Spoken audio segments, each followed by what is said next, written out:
Angela, please! Please stop crying! Ano ba kailangan mo, anak? Nagugutom ka ba?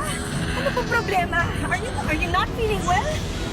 Please stop crying. Natataranta ako. Aray. Dan, ang sakit ng siyag ko. Hindi ko maintindihan. Parang maanganak na ata ako. This is all your father's fault! Hindi ko kasi alam kung bakit niya tayo iniwan at pinili ang isang pamilyang yun over us. Hindi ba niya alam kung gaano kahirap mag-alaga ng anak mag-isa? Tara, daling kita sa ospital. Tara. Aray ko. Mommy's here for you, okay? You and Mommy forever. Dan, ang sakit. Aray, nakak, sandali lang. Aray. Stop crying, Angela, please!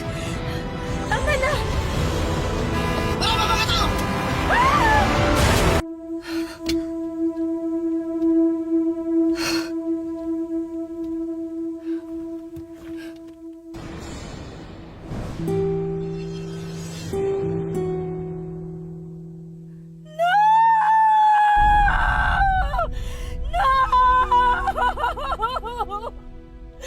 Angela! Anak ko! Tulong! Tulungan niyo kami! Angela! Angela! Emma! Yan na, anak natin. Nandito na naubos na yung anak natin.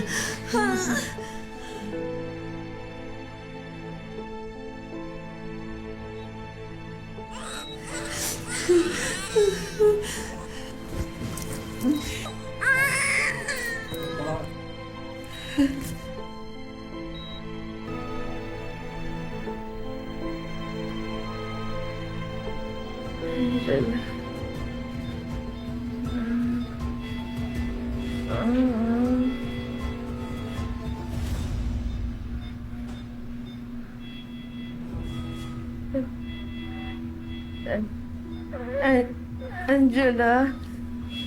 Angela? Olive? Olive, buti na lang gising ka na.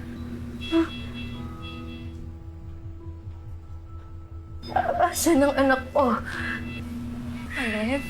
My daughter. Asan si Angela? Olive, I'm sorry. Olive, I'm sorry. No. I'm so sorry. No! No! No! I'm so sorry. No! No!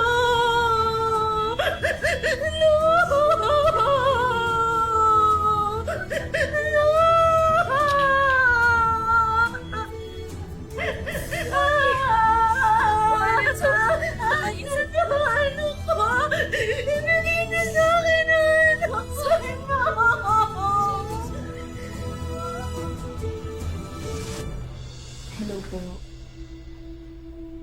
Hi, Emma. Dok, kumusta po yung anak ko? Emma, kailangan muna kasi natin ilagay yung anak mo sa NICU. Dahil nakakita kami ng senyales ng infection o sepsis.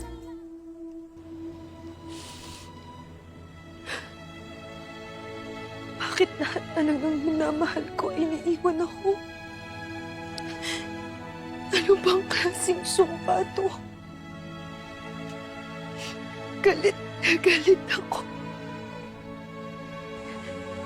The only thing that can rid me of this searing pain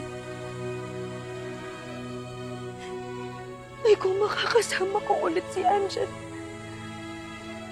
Bigyan lang ulit ako ng pangalawang pagkakataon.